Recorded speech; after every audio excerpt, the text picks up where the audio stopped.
This is the Motorola Moto G72, and today we are going to demonstrate how you can enable the Dolby Atmos feature on this device. So basically you gotta find the Dolby Atmos application first. It looks just like so. If you cannot look it up, just use the search. So let me just launch it real quick.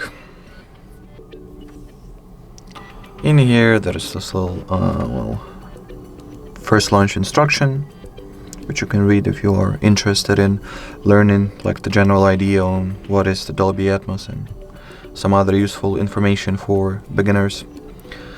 Then you gotta go for the settings, give it all the permissions it requires, and well, from now on it basically means that the Dolby Atmos has been successfully activated.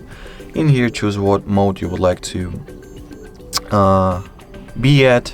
You can go for the music, movie, game, podcast preset, smart audio, which will identify the type of sound that you play, and well, choose the best, the most fitting, the most, just the best mode for each individual sound. You can also edit each one of the modes that is presented over here, or you can even set some custom mode for yourself. And well, configure it to your liking. As you can see, a lot of things you can manage.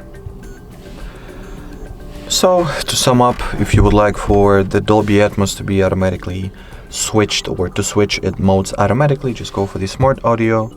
If you would like to manually activate some of the modes, some of the presets you have, just choose one, and that will be it. So thank you so much for watching, and bye bye.